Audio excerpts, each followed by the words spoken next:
Wonderful. Well, here we are. These conversations, like we talked about, I keep them completely organic. Thank you so much for your time, Ricardo. My pleasure. I have my good friend Ricardo Rodriguez today, and he was kind enough to donate his time. So always a pleasure. Anything that you want to say and how we say it never gets cut out. I just like to have that for the audience, so people start to realize that we're not a bunch of AI-generated robots. I like it. Thanks. I like it a lot. Ricardo knows a lot about Puerto Rico, and obviously you grew up here, so I wanted to just kind of take the time to get everybody up to speed on who you are and your journey in life. Sure. Where did it all start? I was born and raised in Puerto Rico. Lived here all my life.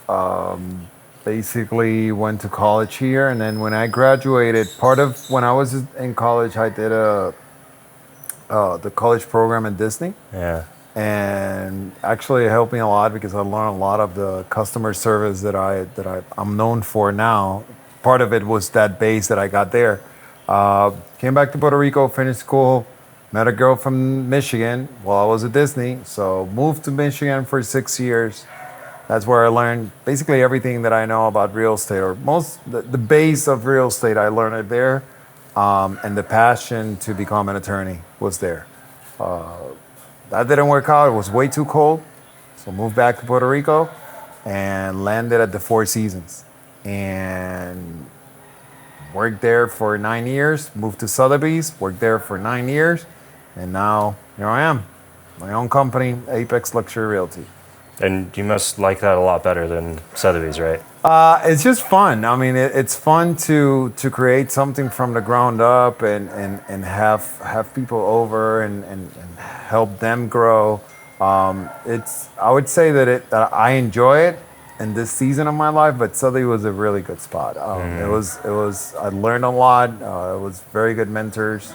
But the fact that having your own thing and kind of putting your own sauce to it, it's really exciting. So we're enjoying it a lot.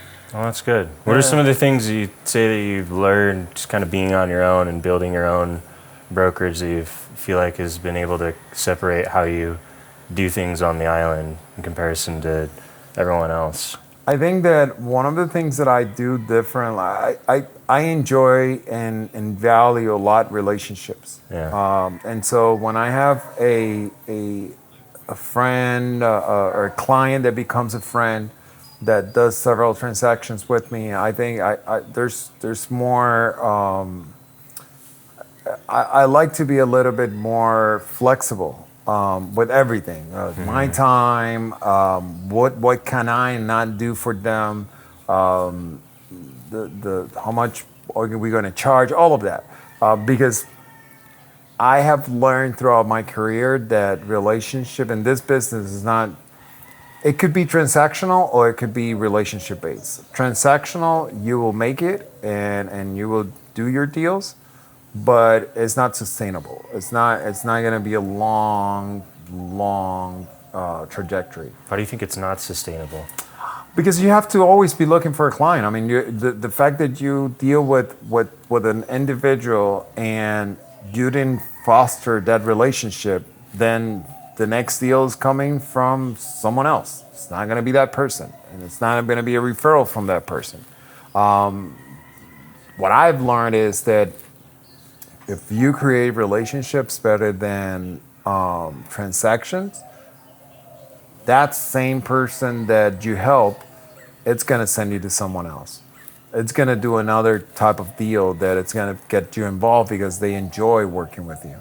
And so what I have seen in my career is that due to the fact that since the very beginning, I always knew that it was more of a relationship than a transaction. I just get the same individuals that I've been dealing with for 18 years. They just come back at some point and either refer me someone or give me a property to sell or want me to help them buy something.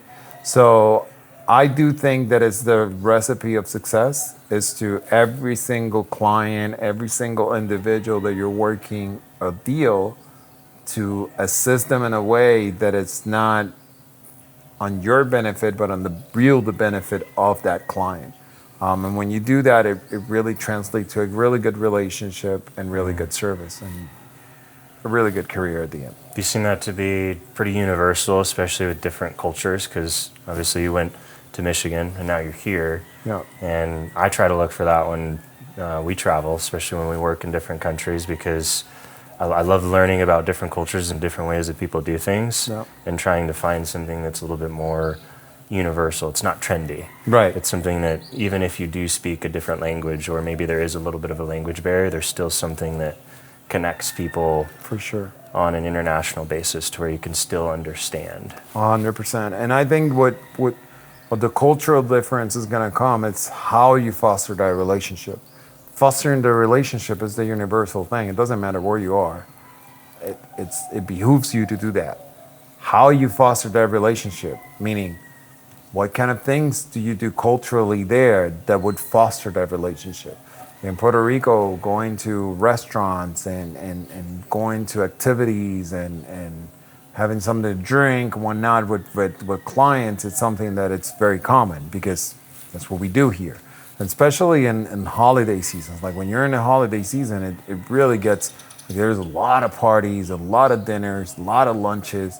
So there's definitely that element, but I think the universal part of it is just fostering the relationship. And how do you do that? It will depend on where you're at. Like in Michigan, it was a lot of golf, but didn't do a lot of dinners. So I would play golf a lot with clients over there. Here, I do play golf, but I go to dinner, I go to lunch. So there's just different aspects of it. When you talk about golf too, have you noticed, have you learned anything from just golfing with people? I'm always curious about what other people pull from golfing with other people. I've heard and I've seen, I mean, golf is such a sport that it's so honorable. Like, people are not going to be just paying attention if your ball is in the right place, or if it was there, you moved it, you didn't move it. Did you really hit just one shot?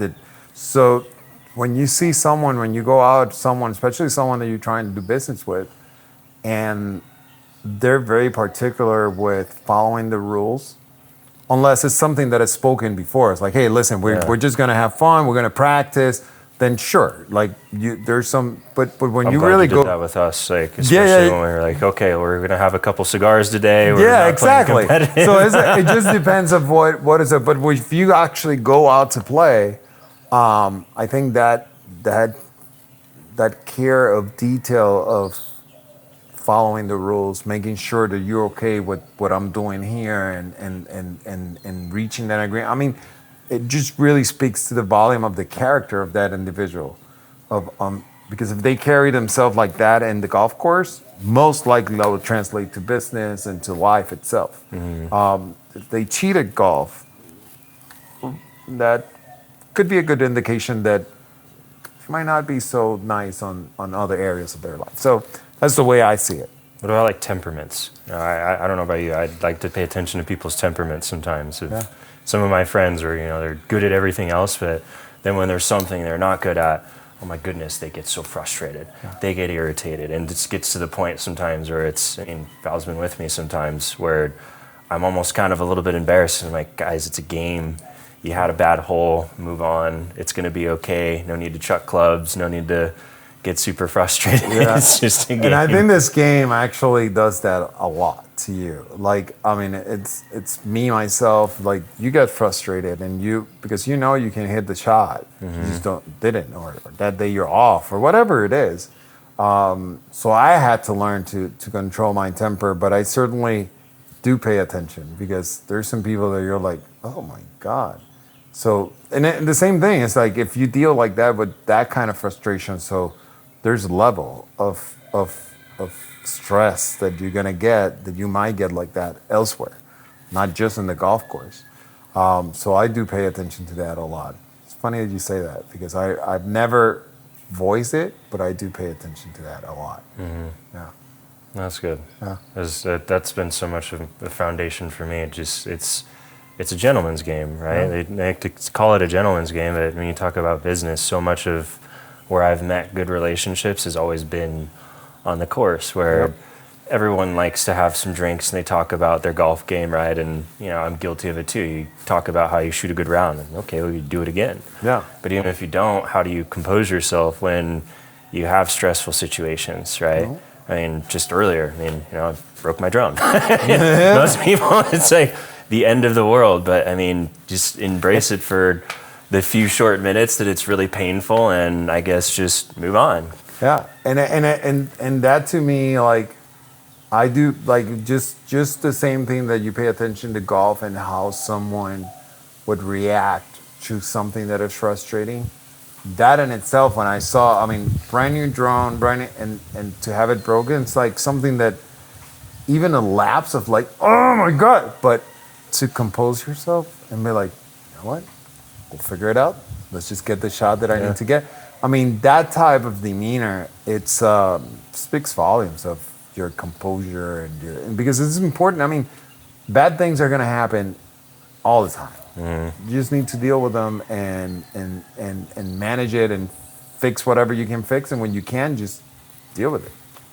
That's it.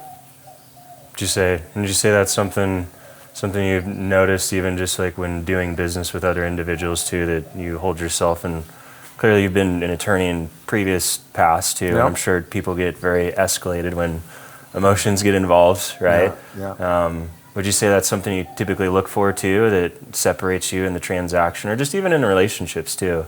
I try to look for it, and just with people how they go through certain things in life. Bad things are going to happen; it's inevitable. Yep. But it's in those little split seconds of how you keep the needle moving forward. It's almost like a team.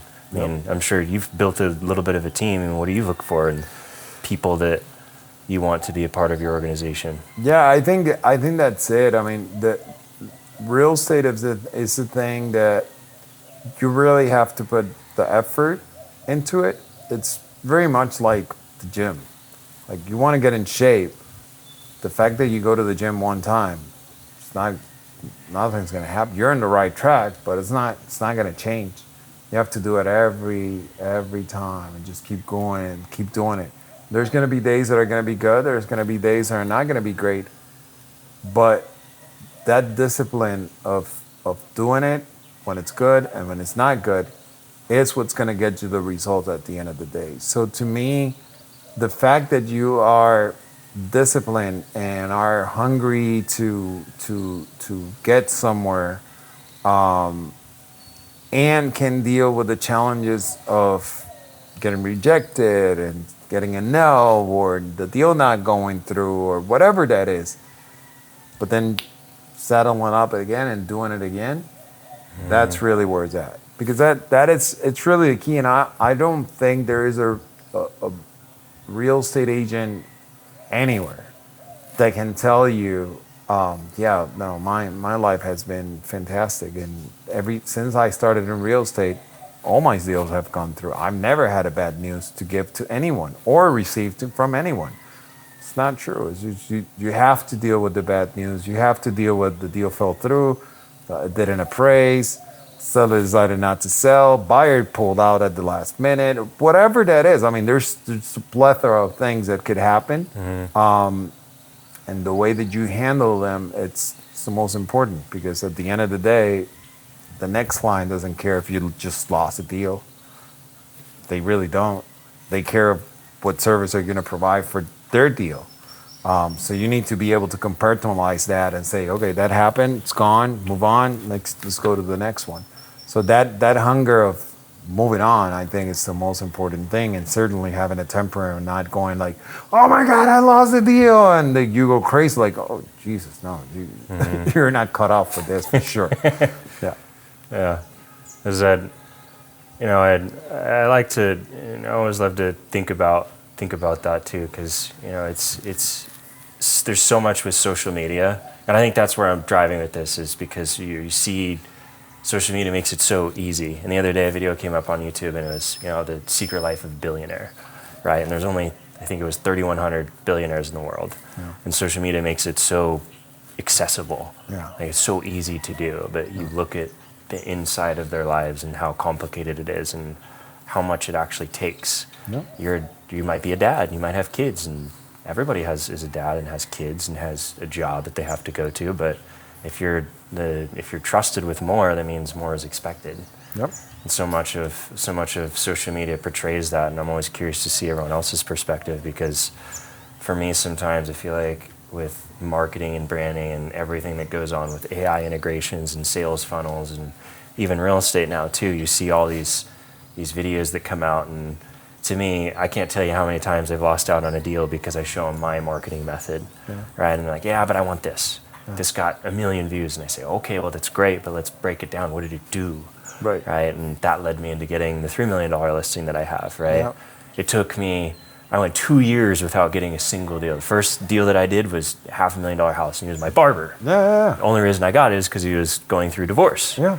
I remember him calling me, and I was so pumped because he's like, I'm going to have you list my house. And I'm like, great. And he's like, but I'm going to be losing money on this deal. And immediately my brain went into, okay, well, you know what? Like, you're my friend, and I'm going to do it for 1%. I was like, because like I already know you're losing on this. Like, I want to try to preserve as much as I can for you, so I did it for 1. And that's all I cared about. And then I remember I worked my butt off for the next 2 years trying to get the next one, and I was still shooting videos and photos. And then we worked for that private equity firm, and didn't really go the way that I planned, but kept doing it, kept showing up, kept renewing it, kept trying, and then finally we got the opportunity. And I remember the reason that she wanted to work with me was because of what I was willing to do, even though I wasn't getting paid. I remember showing up to the listing, and I just wanted to show everybody that I could do it. I could photograph it, I could video it, I could do the same thing, and I could still, even though I was a little bit younger, compose myself and still handle the pressure, handle the negotiations, handle the hard conversations. And I've been so grateful to have that experience with her, because now she's a commercial developer. She's like, my wife actually, she works with her too on the marketing and branding side. And I think it's been a great learning experience, because it hasn't gone the way that I thought it was. I've already put $10,000 of my own money into marketing, and she wants to pull it off the market, and we got to wait another 6 months. And I'm sitting here thinking in my head, it's okay, deep breath. Like, we're going to get through this. And, coming up with different solutions for even with her financing. We got her into a loan product, and it's an all-in-one loan, because her biggest stress point is she needs more capital to put into her development. So I partnered with a lender and got her into a product that gives her $3 million line of equity and credits. Now we consolidated her loans and her debt and got her into something better, and she can have a little bit less stress to where she feels like she doesn't have to sell the house, and we can actually get the price out of it, and we don't have to keep driving down the price, because the previous agents were just we got to cut price. But if it's priced well, then you'd shave off $500,000 on the house that you put your time and energy into. It's not easy.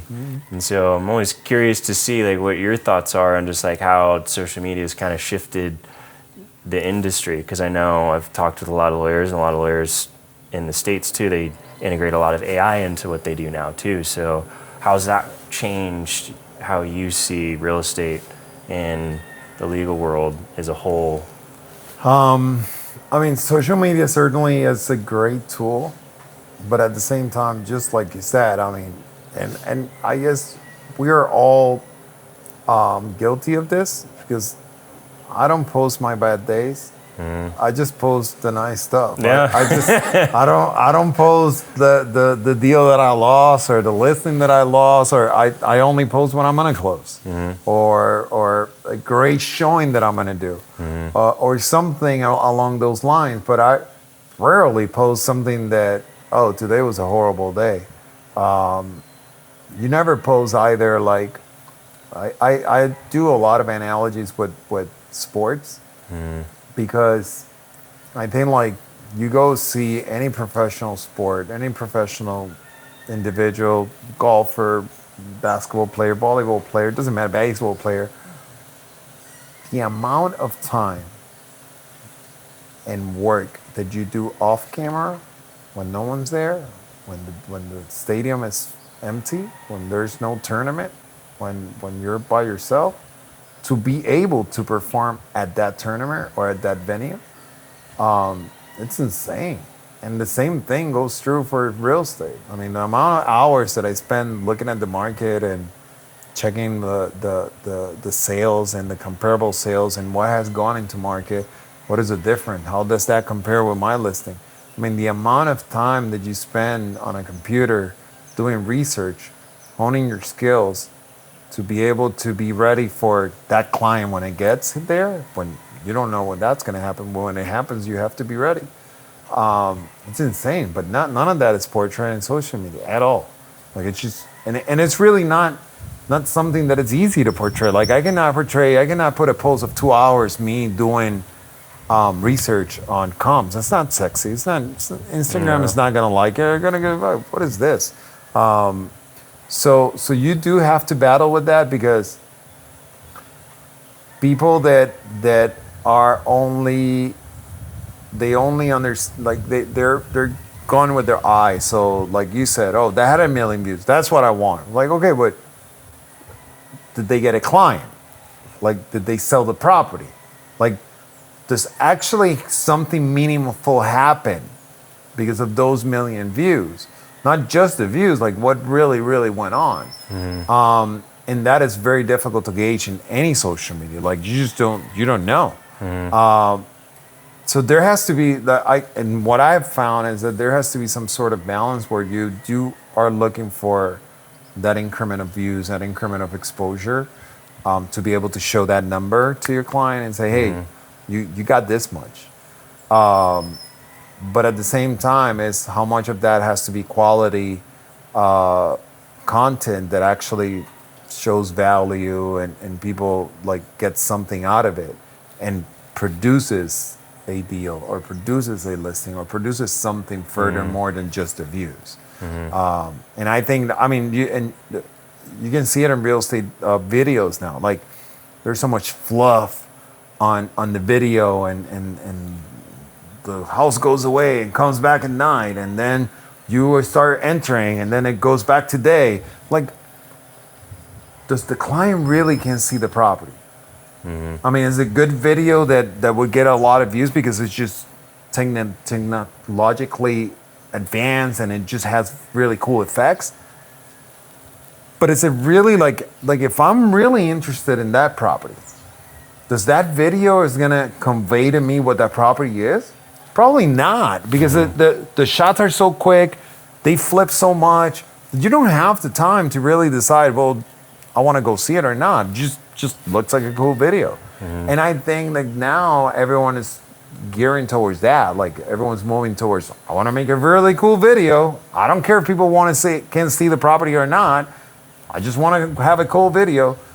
And that's one of the things that I'm trying to stay away from. Like to me, it's like I sell real estate, and whatever can help to sell that real estate, I'm gonna do. But I don't want to be in a trend. I don't want to be in a fad. I don't want to be on that. And then the AI, man, great tool, scary tool too. Yeah. I had a client that literally got a contract that I sent and put it in AI and then send it back to me with like 5 different points. And I'm like, and the thing is that the points, most of the time, they're valid. It's not made up stuff. But is it applicable? Like, does it apply to this particular deal? For example, that deal was financed. In Puerto Rico, if the deal is financed, it doesn't matter if it appraises or not, because if it doesn't appraise, then you cannot get financing. And if you get financing, then your contingency of financing kind of kicks in, and you can get out of the deal if you don't get the financing.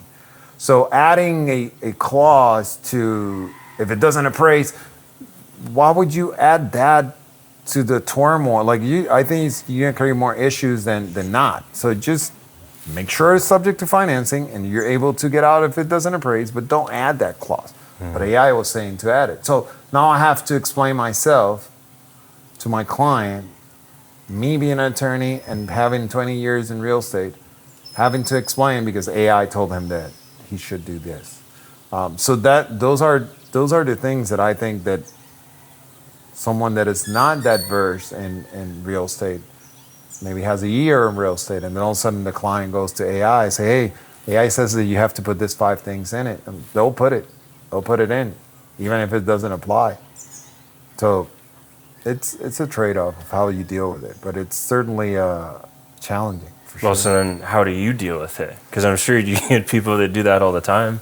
You just have to be sharp. You just have to be super sharp.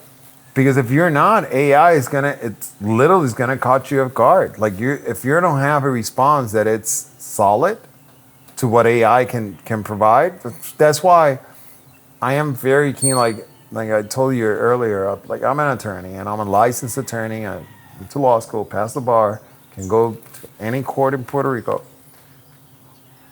But my niche is real estate, particularly luxury real estate. So regarding a transaction of real estate, yeah, I can. There's no way. There's no AI that can tell me otherwise. Like I know. Like I've done hundreds, if not thousands, of transactions. It is what it is. Like that it's it. So whatever that AI would say, I know if it's true, if it's not true, if it applies, if it doesn't apply. But when you're doing like 5 or 6 things at the same time, and this in real estate happens a lot, like where people they have a job, they actually have a job, but they start doing real estate part-time and they get kick it and then boom, I'm gonna get in real estate full-time. Well, that person with AI, it's gonna be hard because you don't know. And you don't have a mentor and you don't have that person that you can ask and you can do stuff. So I am dealing with it. I mean, again, it's starting to get more. I mean, this client I'm telling you, but he literally would pass it from one AI, get the responses, submit it to the next AI, saying, "Hey, this AI said this. How do you fix it?" And then so he will pass it through 5 or different AI. So You have to battle almost like a supercomputer most of the time, but I think from your experience is what makes up for just the AI. Because I remember when we worked for a private equity firm, I remember the marketing director, she was getting paid to me, like at the time, like I'd never heard of anybody getting paid that for that position, right? You're used to 5 to 10 grand, so she was getting paid 30 and was barely doing anything. I remember me and my wife looked at each other, I'm like, this is insane. Like, what is she doing? And I remember her coming in with this presentation and it was all AI generated. We had asked for all the information. We had asked for data metrics so I could start tracking because he was spending like $100,000 every month just on the advertising, which I knew a lot of people that were doing that in my space. In the marketing branding world, it's really common, right? We attach it to some sales where we're a little bit different. Where I've even driven quite a few people to your website just on some of my YouTube videos. I'll test it out, right, and see. We had people go to it because I love that because then I can say for every dollar that you spent, you got something out of it. People did something. It's not up to me that I'd help close the sale or else I'd be with you guys, but that's the end goal is to be able to come in and be able to show that. And I just will never forget that when she sat down to give her presentation, when people kept bombarding her with questions, she didn't have the answers because she didn't have ChatGPT in front of her. So when you talk about AI, I think I almost think it's inhibiting sometimes because people become so reliant on it that when you have these in-person conversations, it becomes more challenging. But it separates the good ones from the bad ones. And I think that because like when you use AI for anything that you don't know, fantastic. I mean, it's a great tool. Like it will spit out a lot of information that you can kind of read and check and then fact check. But I think people had gotten so accustomed to the easiness of it.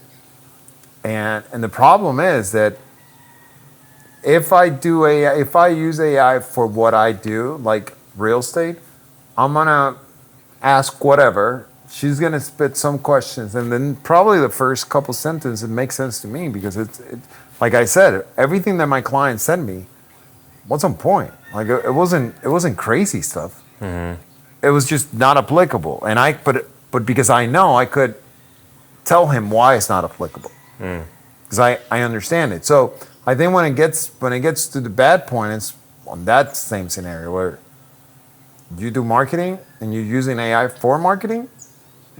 Isn't that what you do?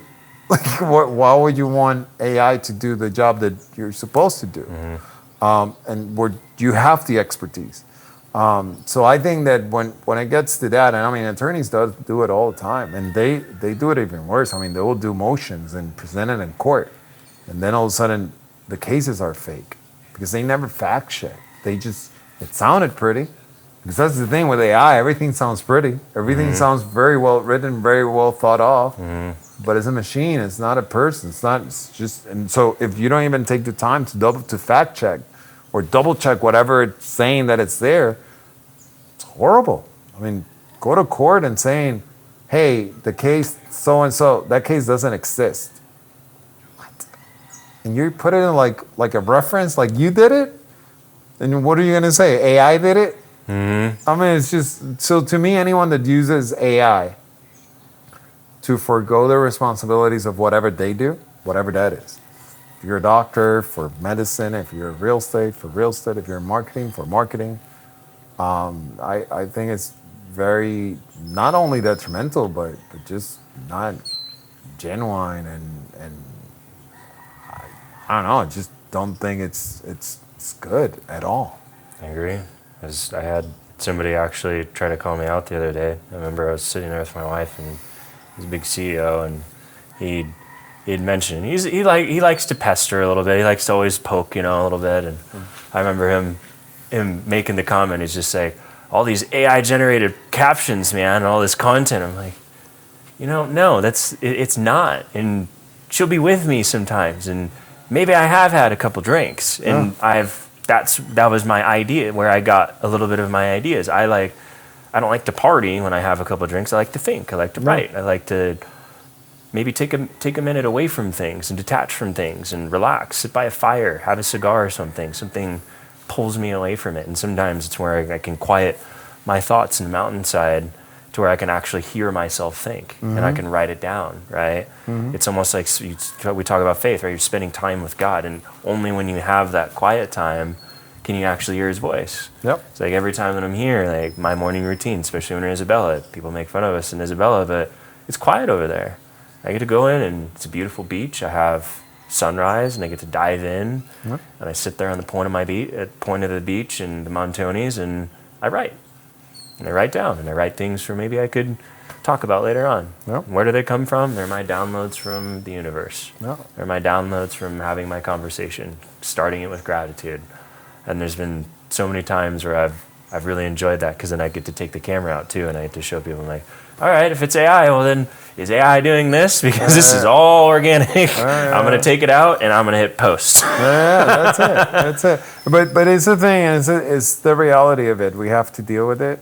I think video is still not as great as it is in writing, because you can still kind of tell when it's AI. But right now, like my feed, I'm watching a YouTube video, and I don't know how many times I would see an ad that it's AI, fully AI, and it's like, geez. So now they don't even. And the thing is that I don't think people realize, but like before, to be able to do that commercial, someone had to make some money.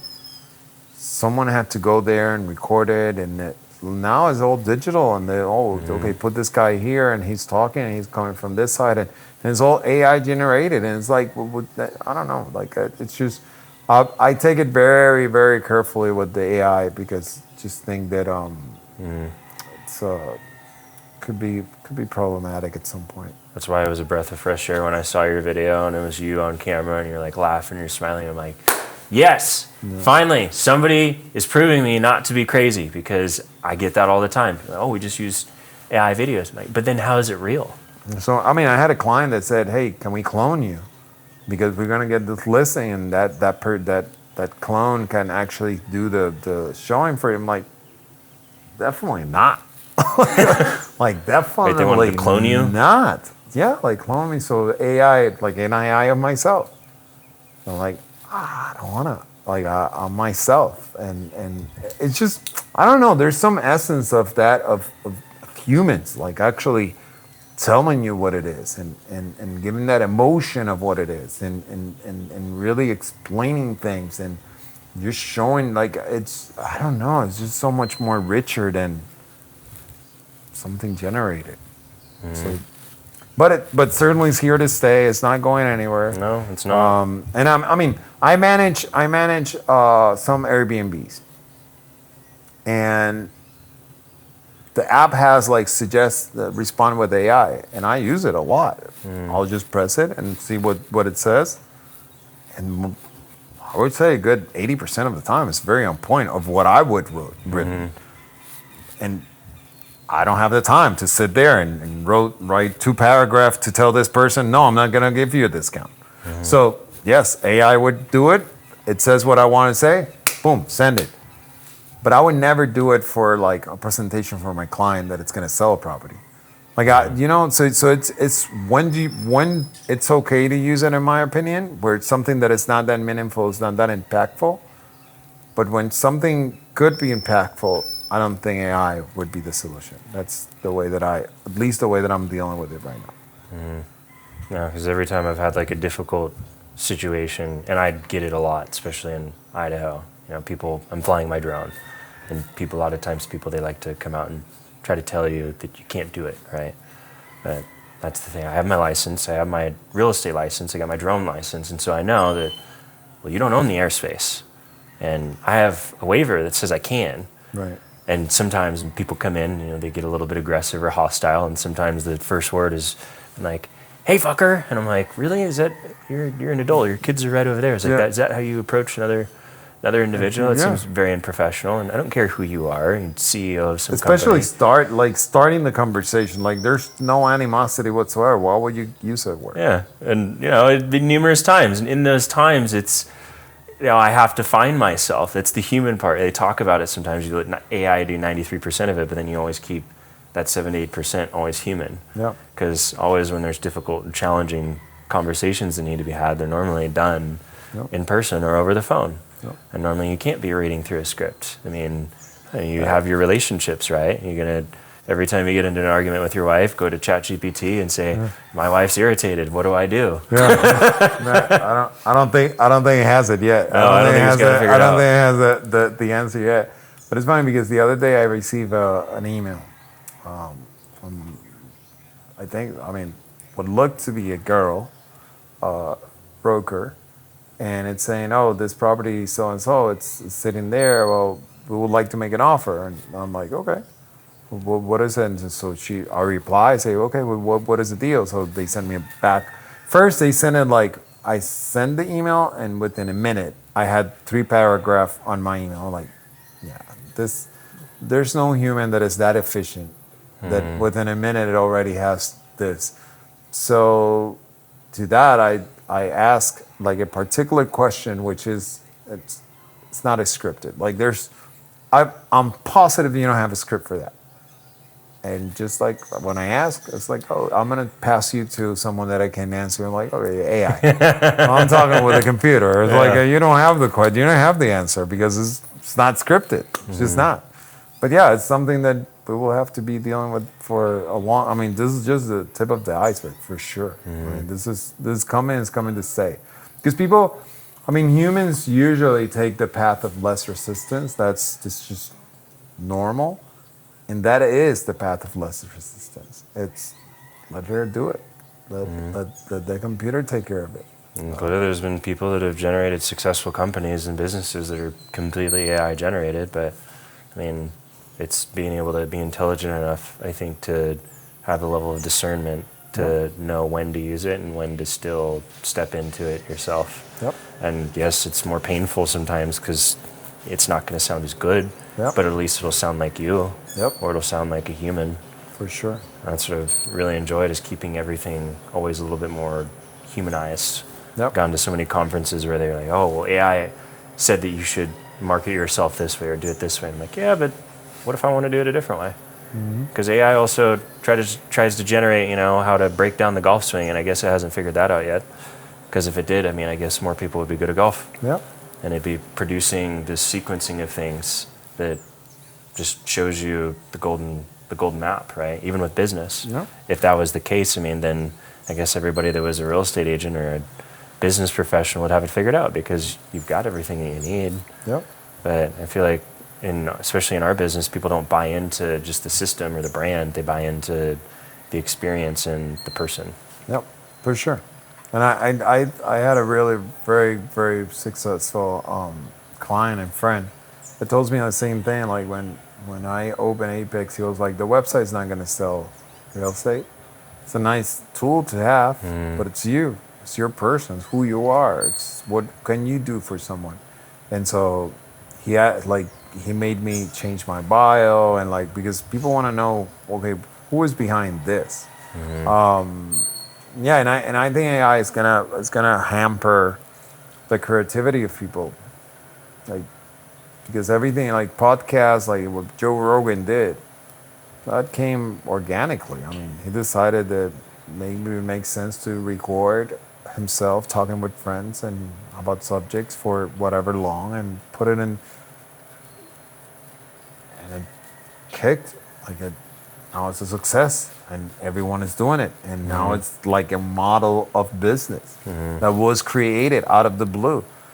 I think those are going to be much lower. As more AI comes in, it's going to be less and less and less because people don't have to be creative. They don't have to. They can delegate that, which is horrible. Yeah.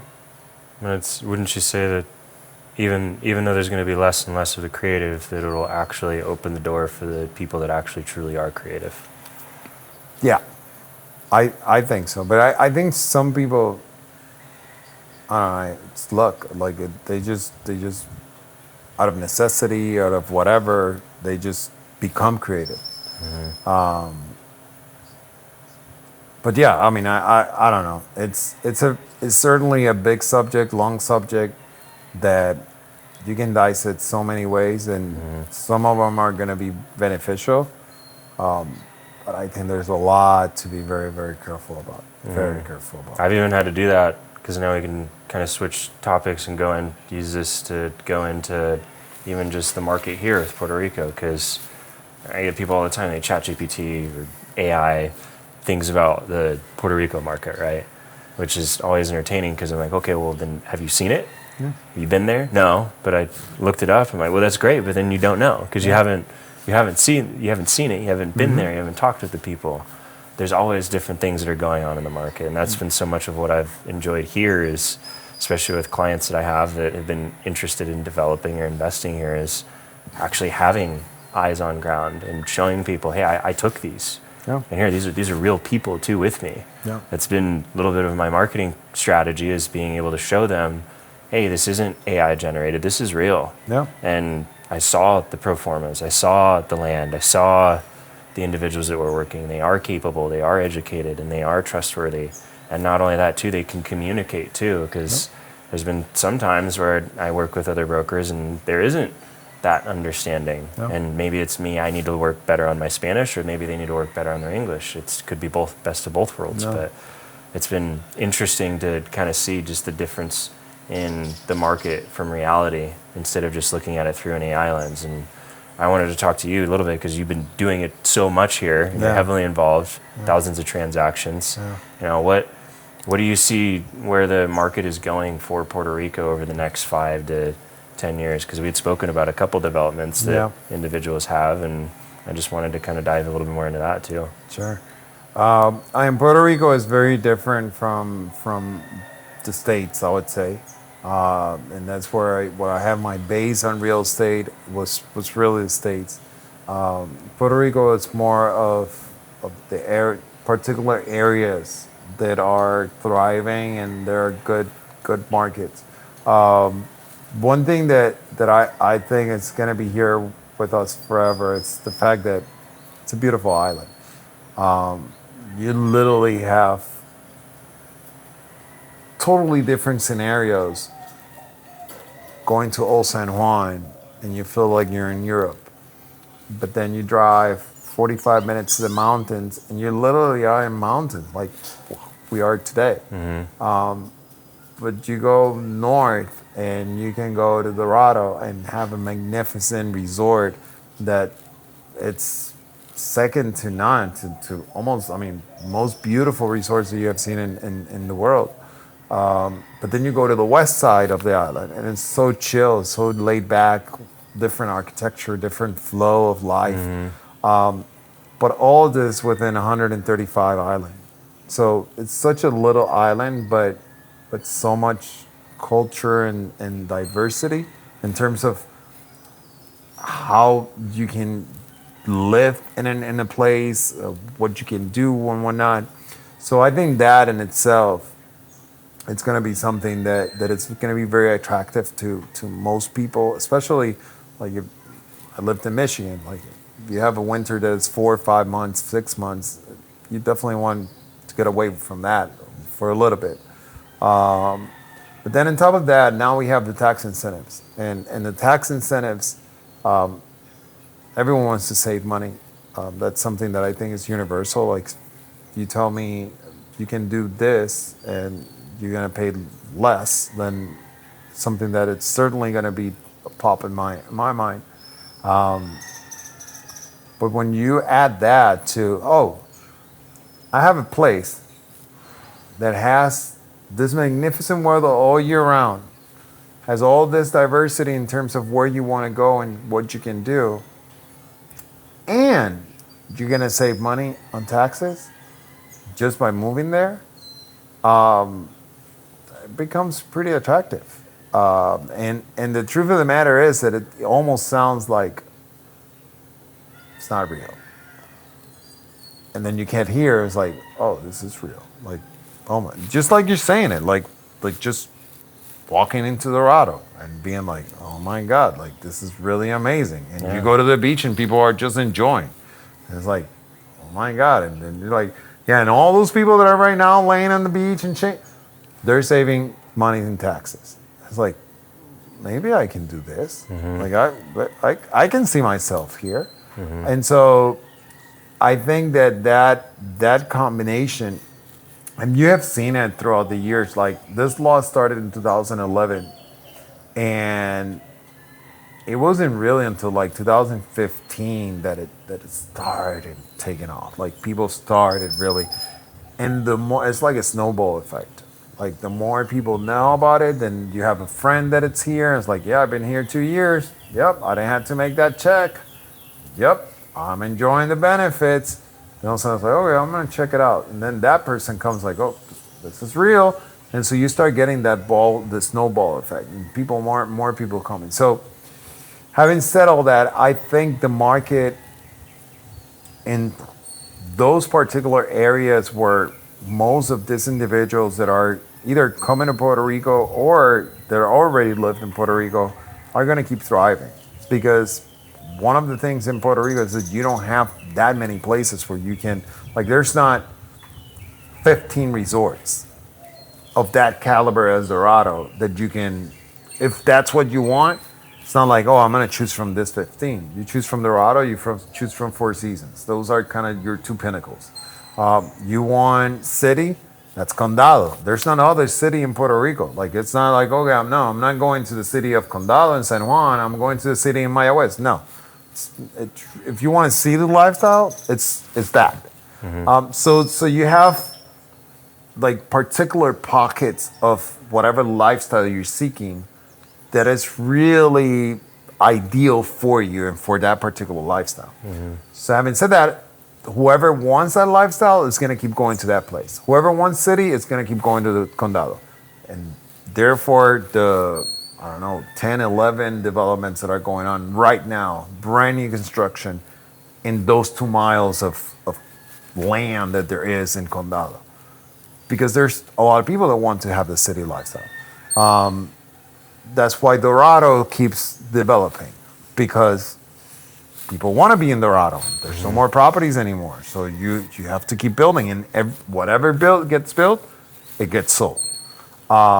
Four Seasons coming into Bahia. I mean, a brand like Four Seasons having residences there and being able to penetrate a market that they just literally got here because they see the potential and they see where this is going. So I think it's just a combination of elements that make this particular island a great market, particularly if you're coming to save taxes. It's just a great area where you can learn Spanish, still have all the benefits that you have as a U.S. resident, as a state, and at the same time enjoy your tax benefits, but on a setting that is completely different from what you know in the States. So it's a win-win-win-win situation for anyone that wants to come here.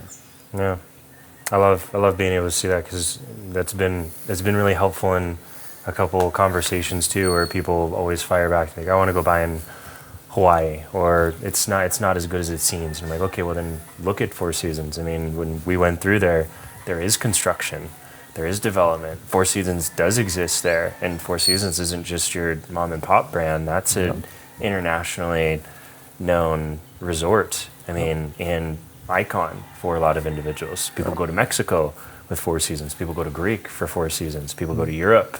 I mean, they go to America. There's so many different locations, and it's not a cheap resort. Nope. It's not like they have just a little bit of money behind them. They have an extensive amount of funding behind that brand. So I love being able to see, especially when you invited me out there to go play. I mean, I was like a kid in the candy store. I'm like, this place is beautiful. It is. I'm going to be honest. I kind of liked it a little bit better than Dorado. It just seemed like it had a little bit more life, and it was a little bit further away from everything. So, you know, I'm being able to know like how to actively portray that to the audiences, and I think explain that has been super beneficial. Yeah. Because it was something that was an unknown world to me. I mean, I remember buying my first plane ticket here to come meet my wife. I mean, it was everything that could have possibly gone wrong on that flight went wrong. Flew through a hailstorm, I had to sleep in the airport. And then when I finally got here, I just said, oh my gosh, wow. Yeah. I jumped right in the beach. We got to Isabel and I jumped right into the beach. Oh, that's I dropped my suitcases, and there's just so much color, and everything was amazing. My nose wasn't bleeding out. So, you know, especially with what I do in real estate and how fast I have to work. I mean, most people, you just think, oh, he just does a lot of cocaine. And I'm like, no, you think I like doing this? No, I don't enjoy this. You think my wife likes coming home and be like, geez, babe, like, can we ever have anything nice, you know? Like, your suit, it's covered in blood. I'm like, well, what to do? Like, I mean, hey, it's just on the pants. I mean, if we're on camera, I mean, you don't have to worry about it. Nobody's going to see. But it's nice to be able to come to a place where I feel like I can be normal, and I feel like I can experience life in a different capacity, and the market's moving in a completely different way. You know, there's incentives too for individuals too, because I want to be able to show people how to protect their equity. They made too much money, right? And in the States, when they make too much money, I mean, there's only so much that you can do to depreciate things. And so being able to find a place where you can enjoy yourself and it actually doesn't cost you more, it costs you less, is something I want to continue to educate the world about. And I obviously want to sit down and have conversations with people like you that have the legal experience and the real estate experience and have the team, the care, because you talk a lot about it too, that you don't just want to explore this opportunity with access to with people that just want to take advantage of it. It's people that actually do care about the island. You feel like there's more people that are coming to the island that care. And I think it's a natural thing. Yes, certainly. I mean, I have been super blessed that I would say a good 90% of my clients, I mean, they either get back to Puerto Rico, try to make it better, because the truth of the matter is that you're living here. You're being part of the community, and so much so you're getting a benefit out of it that is pretty substantial. I mean, could be pretty substantial. So if you get back a little bit out of that benefit that you're getting, that is fantastic. So I think that I mean, I've seen it all. I've seen people that have done amazing, like actual non-for-profit in Puerto Rico to benefit Puerto Ricans. I have seen people donate to the entities that are working with Puerto Ricans here. But I think that's a very important aspect of it, regardless where you are. I mean, I think that I was taught from really young, live wherever you go, just leave it better than when you found it. And if you're coming here and you're having such a benefit of being here, it's only fair that part of that benefit that you're getting, that you get back. And again, I mean, I think Puerto Ricans are really nice. Certainly, there's a cultural difference, and Puerto Ricans tend to like to be more relaxed and enjoy life a little bit more.